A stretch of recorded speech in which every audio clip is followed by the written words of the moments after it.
Hello friends, Neha એજ્યુકેટરમાં આપનું સ્વાગત છે।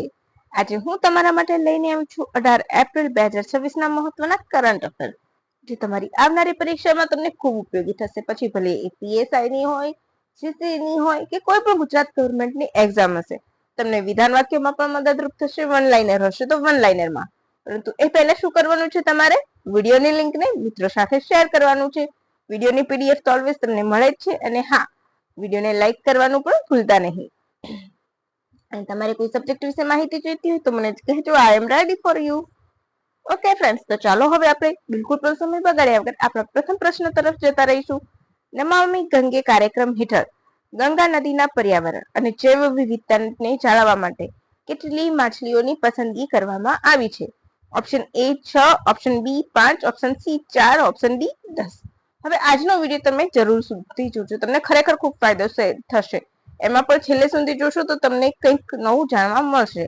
નવું એટલે કે જે કરંટ અફેર્સ છે અને જીકે છે, બધું હું તમને સાથે આપતી હોઉં છું, પરંતુ છેલ્લે પ્રશ્નમાં તમે જશો તો તમને એકદમ મસ્ત મજાની માહિતી મળી રહેશે। તો ચાલો હવે આપણે આનો જવાબ જોઈશું કે નમામિ ગંગે હેઠળ કેટલી માછલીઓ પસંદ કરાય છે। Option A 6। ઓકે, આઈસીએઆર અને સીઆઈએફઆરઆઈ અને નમામિ ગંગે એમણે ત્રણેય જણાએ પુનઃ પ્રયાસ હેઠળ 6 માછલીઓ પસંદ કરી છે। યાદ રાખી લેજો, કતલા, મૃગલ, કાલાબસુ, મહાશીર, હિલ્સા અને રોહુ માછલીનો સમાવેશ થાય છે। હવે તમને એમ થશે કે મેમ માહિતી ક્યાંથી લાયા? તો ઓલવેઝ પીઆઈબી નો ડેટા હું ફોલો કરું છું, તમને સૌને ખ્યાલ જ હશે, હું એક્સ ઉપર છું, રાઈટ? ટ્વિટર આપણે જેનું જૂનું નામ છે, એની ઉપર હું બધી સોશિયલ સાઇટ હોય છે જે ગવર્મેન્ટની, એને હું જોડતી રહું છું, અને એમાંથી જ તમારા માટે હું ડેટા લાવું છું, પીઆઈબી નો હોય એમાંથી, બરાબર? હવે પીઆઈબી પણ તમને 3 ભાષામાં મળશે। ત્યાં 3 એટલા માટે કહું છું કે તમારી સ્થાનિક જે ભાષા હશે, થર્ડ એ હિન્દી, ગુજરાતી અને ઇંગ્લિશ, તમને જે પણ પ્રેફર કરો છો એ કરી શકો છો, રાઈટ? આ રહી રોહુ, કતલા, મૃગલ, કાલબાસુ, મહાશીર અને હિલ્સા। આ પ્રજાતિઓ શું છે? ગંગા નદી મિશનના ફૂડ ચેનની હડ્ડી છે, રીઢ છે, રાઈટ? બેકબોન છે। આઈસીએઆર અને સીઆઈએફઆરઆઈ અને નમામિ ગંગે દ્વારા એને વાપસ એને વધારવાનું બીડું ઉપડવામાં આવ્યું છે, બરાબર? અને હાલ 203 મછલીઓ મૂકવામાં આવી છે, 203 લાખ, યાદ રાખજો। અને આંકડાઓની રમત જીપીએસસી ખૂબ રમે છે। નમામિ ગંગે પ્રોગ્રામ 2014 માં શરૂ કરવામાં આવ્યો હતો, જે જળ શક્તિ મંત્રાલય હેઠળ આવે છે। આ પહેલા ગંગા એક્શન પ્લાન 1985 માં રાજીવ ગાંધીના સમયમાં શરૂ કરવામાં આવ્યો હતો। National Ganga river basin authority 2009 માં શરૂ થઈ હતી, આપણે માહિતી લઈશું, બરાબર છે? તો શું આ નમામિ ગંગેની જે જાહેરાત થાય છે તે પ્રથમ વખત જ છે? ના, તો એ પહેલા પણ ગંગા એક્શન પ્લાન રાજીવ ગાંધીના સમયમાં 1985 માં શરૂ થયો હતો, બરાબર છે? આને વિસ્તૃત કરવામાં આવી છે, ઘણી બધી વસ્તુ એવી છે કે નવું નામકરણ કરીને થોડી વસ્તુ એડ કરવામાં આવી છે, જે પહેલા જ જો ભાજપની 2014 પહેલા પણ એ બધી યોજનાઓ એક્ટિવ હતી જ, અને કામ પણ થતું હતું, પરંતુ એમાં નવા સુધારા કરીને નવું નામકરણ કરવામાં આવ્યું છે, બસ એટલું જ છે, રાઈટ? પછી national Ganga river basin authority 2009 માં શરૂ થઈ હતી। હવે આઈસીએઆર તો હંમેશા પૂછાતું હોય છે, Indian council of agriculture research, પૂરું નામ 1929 માં, એટલે કે ભારતની આઝાદી પહેલા સ્થાપના થઈ હતી। તો શું સ્થાપના વખતે એ જ નામ હતું? આ મેં તમને પહેલા પણ કરાવેલું છે, રાઈટ? તો ઇમ્પિરિયલ કાઉન્સિલ ઓફ એગ્રીકલ્ચર એનું રિસર્ચ જૂનું નામ હતું, ત્યારબાદ આઝાદી બાદ તેને આ નામ મળ્યું છે। અને સીઆઈએફઆરઆઈ તો central inland fisheries research institute 1947 માં માન્યતા મળી, મુખ્ય મથક વેસ્ટ બેંગાલમાં વારંગલમાં છે। હવે આ આઈસીએઆર નીચે કામ કરે છે, એટલું પણ યાદ રાખી લેજો। ઓકે, આ તમારું બેઝિક બધું મસ્ત મજાનું ક્લિયર થઈ ગયું। હવે સેકન્ડ પ્રશ્ન, ઈ શહેર સેફર કાર્યક્રમનો મુખ્ય લક્ષ્ય શું છે? ઈ સેફ હર, હર એટલે સ્ત્રીની વાત હશે। હવે સી બોક્સ વિશે તમે જોયું ના હોય તો સી બોક્સ મારું કાલનું વિડીયો જોઈ લેજો, અને એમાં તમને પીડીએફ પણ મળી જશે, યોજના શોર્ટ્સમાં મૂકેલું છે, તો પ્લીઝ ફ્રેન્ડ્સ, અને પીડીએફ તો તમને બહુ મસ્ત રીતે મળશે, તો એક વખત ત્યાં જઈને જોઈ લેજો। તો મહિલાઓને નોકરી આપવી, સાયબર સુરક્ષા વધારવી, આરોગ્ય સેવા આપવી મહિલાઓને કે પછી કૃષિ તાલીમ આપવી? ઈ સેફ હર નો હેતુ. તો અહીં આપણો જવાબ આવશે ઓપ્શન બી, સાયબર જાગૃતિ વધારવી. તમને સૌને ખ્યાલ છે અત્યારે સાયબર ક્રાઇમનું પ્રમાણ કેટલું વધી ગયું છે દરેક ક્ષેત્રે, રાઈટ? અને એમાં પણ મહિલાઓ માટે જોખમ હોય છે, એટલા માટે આ શરૂ કરવામાં આવ્યું છે. તો ચાલો હવે આપણે આગળના પ્રશ્નો તરફ આગળ વધીએ. અરે પ્રશ્ન નહીં, એની ડિટેલ જોઈશું. ઈ શહેર સેફ હર મહિલાઓ માટે સાયબર સુરક્ષા જાગૃતિ કાર્યક્રમ છે. નેશનલ લેવલનો છે, ખાસ કરીને ગ્રામીણ મહિલાઓ માટે છે. આ પહેલ ઇલેક્ટ્રોનિક અને માહિતી પ્રૌદ્યોગિકી મંત્રાલય હેઠળ આવે છે. 3 વર્ષમાં 10 લાખ મહિલાઓને તાલીમ આપવાની. તાલીમ લીધેલી મહિલાઓ સાયબર સખી તરીકે ઓળખાશે. શરૂઆત મધ્યપ્રદેશ અને ઓડિશામાં પાયલટ પ્રોજેક્ટ તરીકે થઈ છે. SHG સેલ્ફ હેલ્પ ગ્રુપ ગામ સુધી આને પહોંચાડવામાં આવશે. હેતુ શું છે? સાયબર ઠકાઈથી સુરક્ષિત અને ડિજિટલ આત્મવિશ્વાસ વધારવાનો. પાર્ટનર કોણ છે? તો સીડેક. સીડેક નું તમને મેં ઘણી વખત કરાવ્યું છે, તો મેં આજે નથી લીધું. કેમ? તો આજે વિડીયોની લેન્થ બહુ બધી વધી જાત. મને ખબર છે તમને હંમેશા પેલા મોટા ક્લાસ વાળા 1-1.5 કલાકનું લેક્ચર લઈને તમને 15 મિનિટ સુધી લેક્ચર ઝાડશે તમારી સામે, પેન્ટ પછાડીને ગંદી રીતના હ્યુમિલેટ થાય કોઈ માણસ, એવી રીતના. અને બીજું અઠવાડિયા પહેલા રિપીટ કરાવ્યું હોય તો એને પણ અઠવાડિયા પછી ફરીથી અડધા કલાક સુધી ઘૂંટતા પીવડાવવાના. અરે મારા ભાઈ, એક્ઝામ બધા આપનારા કેન્ડિડેટ સિરિયસલી પ્રિપેરેશન કરતા હોય છે. તમારા વ્યુઅર્સ વધારવા માટે, તમારી ઇન્કમ વધારવા માટે બીજાનો ટાઈમ ના બગાડો તમે. તમારો બસ એ જ ઇન્ટેન્સ હોય છે, ઇન્કમ ઓફલાઈન હોય કે ઓનલાઈન હોય. એમના ઓનલાઈન ઓફલાઈનમાં જે બેઠતા હશે પૈસા ભરીને, એ લોકોને ફ્રી વાળાને જેમ ટાઈમ વેસ્ટ નહીં કરે, ટુ ધ પોઈન્ટ જ ભણાવશે. બરાબર? ઈ સેફ હર યાદ રાખી લેજો. હવે આ તમારું પ્રૂફ. ઓકે. હવે સરળ એઆઈ પ્લેટફોર્મનો મુખ્ય હેતુ શું છે? Option A, AI development training. Option B, scientific રિસર્ચને સરળ કરવું. ઓપ્શન સી, સ્પેસ ટેકનોલોજીનો વિસ્તાર કરવો. ઓપ્શન ડી, ડિફેન્સને મજબૂત કરવું. બોલો. અહીં આપણો જવાબ આવશે ઓપ્શન બી, સાયન્ટિફિક રિસર્ચને સરળ કરવું. શેનો હેતુ છે? સરળ એઆઈ. તમને એઆઈ એટલે તમને ખબર જ છે, આર્ટિફિશિયલ ઇન્ટેલિજન્ટ. હવે કોના દ્વારા ડેવલપ કરાયું છે આ પ્લેટફોર્મ સરળ એઆઈ? તો ANRF. એના વિશે આપણે નીચે જોઈશું. અનુસંધાન અને નેશનલ રિસર્ચ ફાઉન્ડેશન. ઘણી વખત આખું નામ પૂછે છે, રાઈટ? સરળ એઆઈ નામનું પ્લેટફોર્મ બનાવ્યું છે. મુખ્ય હેતુ જટિલ વૈજ્ઞાનિક સંશોધન અને પેટન્ટ ને સરળ ભાષામાં રજૂ કરવા માટે લોન્ચ કરાયું છે. 18 ભારતીય ભાષાઓમાં માહિતી આપશે. અત્યારે હાલ એ નથી આવ્યું, જ્યારે આવશે તો આપણે ફરીથી આ જ વિડીયો બનાવીને મૂકી દઈશું. હવે તમે ઘણા બધાને થતું હશે કે નારી સંરક્ષણ બિલની વાતો થતી હતી તો મેં વિડીયો કેમ નથી બનાવ્યો? તો મેં એટલા માટે નતો બનાવ્યો કે હજુ એ બિલ પારિત નતું થયું. પારિત થાય તો એના નિયમો સાથે આપણે કરી શકીએ છીએ, એટલા માટે, રાઈટ? તેમાં લેફ્ટ ફ્રોગ ડેમોન્સ્ટ્રેશન જેવા પ્રોગ્રામો, કાર્યક્રમ, ક્લાઇમેટ ચેન્જ, કૃષિ મુદ્દાઓ ઉકેલવા માટેનું છે. ડોક્ટર જીતેન્દ્રસિંહે જણાવ્યું છે કે વિજ્ઞાન લોકો સુધી સરળતાથી પહોંચવું જોઈએ.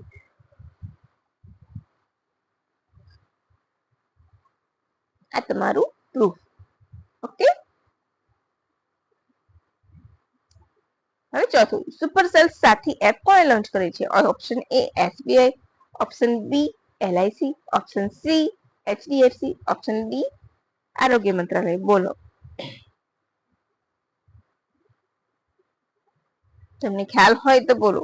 યાદ રાખજો, એટલા માટે કે મેં મૂક્યું છે ઓપ્શન એ થોડુંક, 2 એપ લોન્ચ કરી છે જે પણ છે એને, એક એપ એવી છે કે એના નામથી ખ્યાલ આવી જાય એટલે મેં ફક્ત આ નામ એડ કર્યું છે. પછી આપણે આગળ જોઈ લઈશું. બરાબર?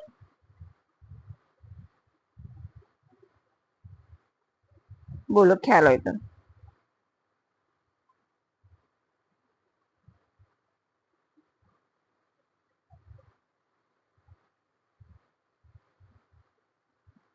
તો અહીં આપણો જવાબ આવશે, અરે સોરી ફ્રેન્ડ્સ, આજે ખબર નહીં કેમ બધામાં મોસ્ટલી બી જવાબ ટીક થઈ ગયા છે. B, LIC. Okay. Life insurance corporation પૂરું નામ છે, યાદ રાખજો.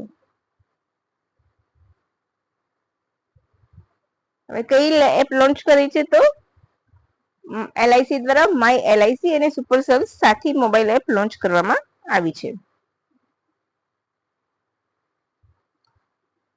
સુપર સેલ સાથી એપ ખાસ કરીને એલઆઈસી એજન્ટ માટે છે, જેથી ગ્રાહકોને તેઓ સરળતાથી અને સારી રીતે સેવા આપી શકે. બરાબર છે.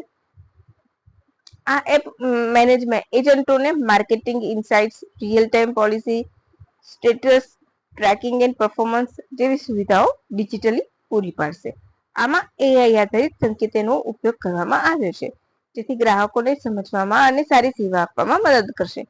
આ પહેલનો હેતુ કાગળની કામગીરી ઘટાડવાનો છે. ભારત વીમાના ક્ષેત્રને મજબૂત ટેકનોલોજી સક્ષમ અને પારદર્શક બનાવવાનો છે.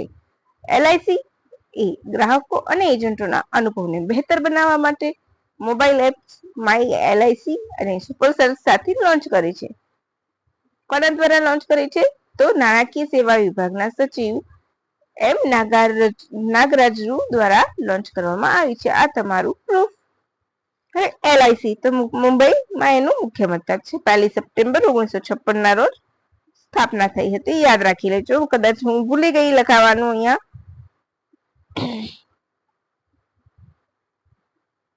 રાઈટ. તો ચાલો હવે આપણે આગળ વધીશું.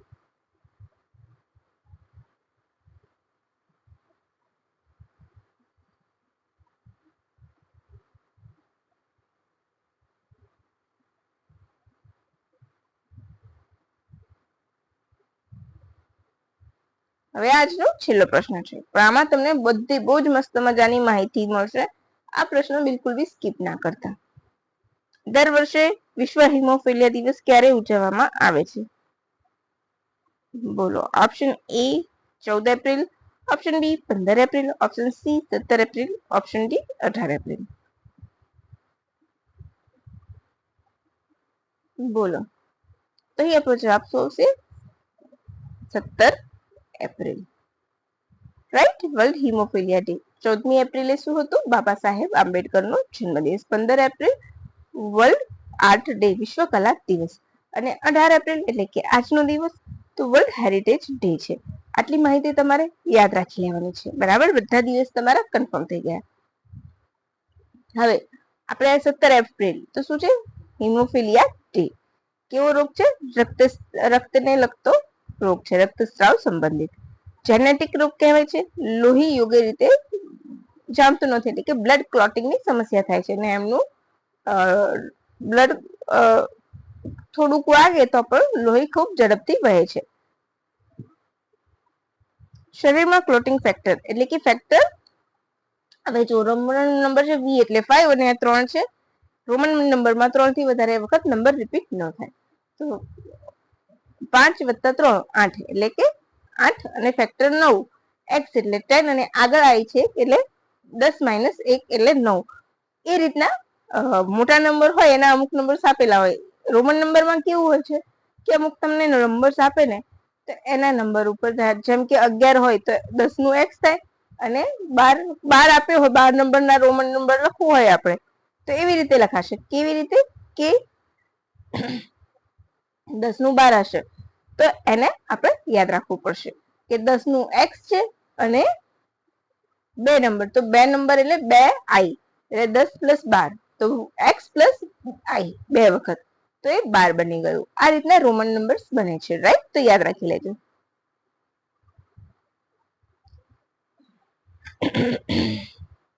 આ દિવસની શરૂઆત વર્લ્ડ ફેડરેશન ઓફ હિમોફિલિયા દ્વારા કરવામાં આવી હતી.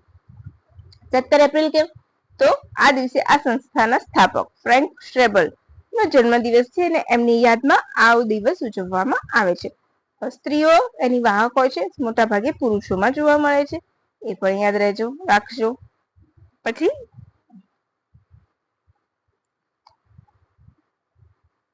અને હા, આ વર્ષની થીમ શું છે? Diagnosis first step to care. આ વર્ષની થીમ યાદ રાખી લેજો. Diagnosis first step to care યાદ રાખજો. ઓકે. હવે 18 એપ્રિલ. તો 18 એપ્રિલે શું છે? તો world heritage day. World heritage day એટલે કે વિશ્વ ધરોહર દિવસ. યાદ રાખજો, વિશ્વ ધરોહર દિવસ. 1982 થી ઉજવવાની શરૂઆત થઈ હતી. બરાબર છે. કોના દ્વારા ઉજવાય છે? તો યુનેસ્કો દ્વારા, united nation educational scientific and culture organisation દ્વારા ઉજવવામાં આવે છે. પહેલા જ્યારે શરૂઆત થઈ હતી ત્યારે ક્યારે કોણે ઉજવ્યો હતો? તો ઇકોનમોસ એટલે કે international council on monuments and sites દ્વારા શરૂઆત થઈ હતી. ત્યારબાદ 1983માં સત્તાવાર રીતે યુનેસ્કોએ અપનાવ્યો હતો અને દર વર્ષે 18 એપ્રિલના રોજ આ દિવસ ઉજવવામાં આવે છે. આ વર્ષની થીમ શું છે? તો emergency response for a living heritage in a context of conflict disaster. કદાચ મેં લખી નથી, હું PDF માં એડ કરીને તમને આપી દઈશ. રાઈટ. હવે આના વિશે આપણે યુનેસ્કો વર્લ્ડ હેરિટેજ સાઇટ્સ વિશે જોઈશું, કન્વેન્શન વિશે જોઈશું. રાઈટ. મેં તમને કહ્યું છે ને, અહીંયાથી તમને બહુ બધું જાણવા મળશે, ખરેખર તમને ખૂબ મજા આવશે.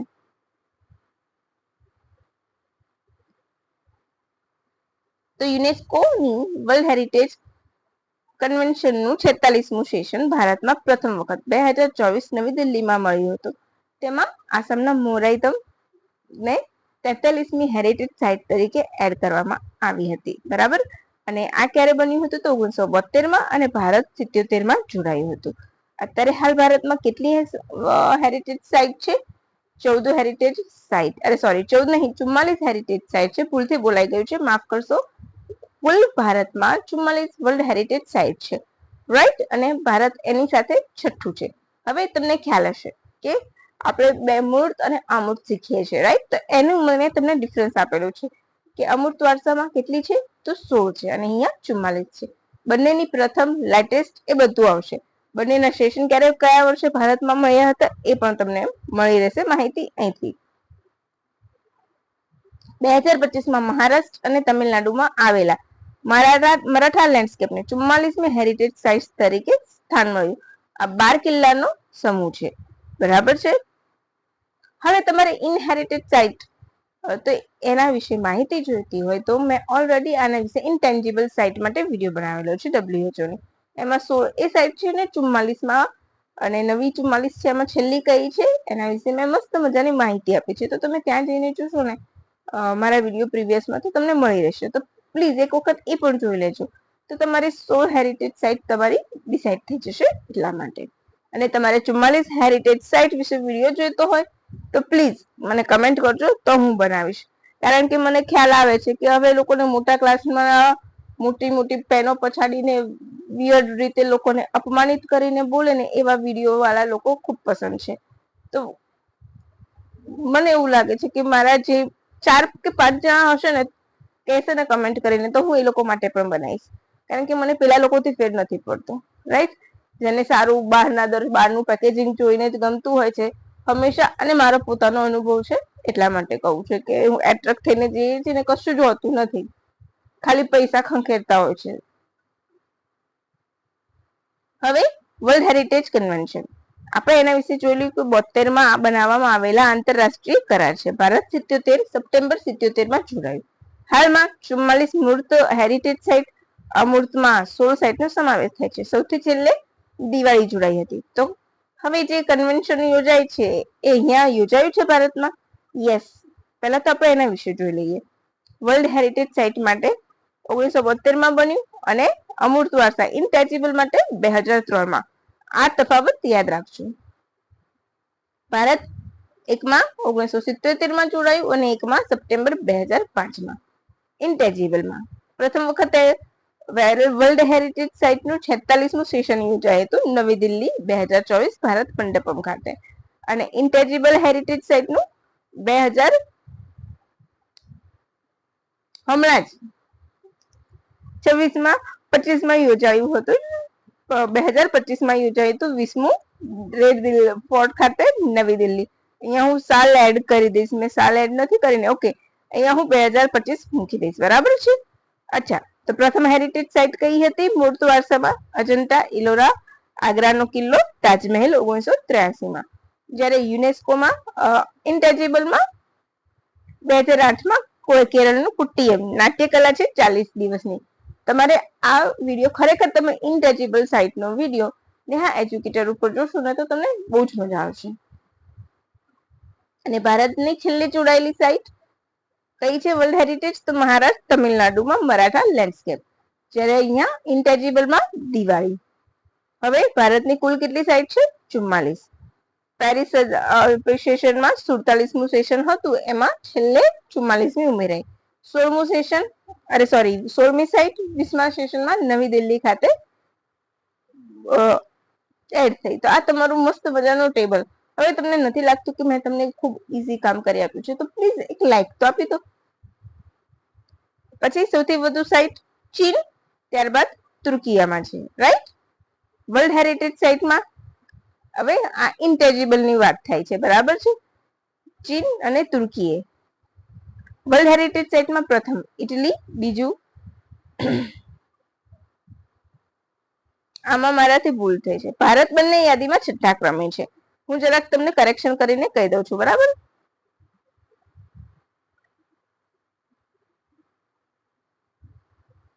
ઇટલી,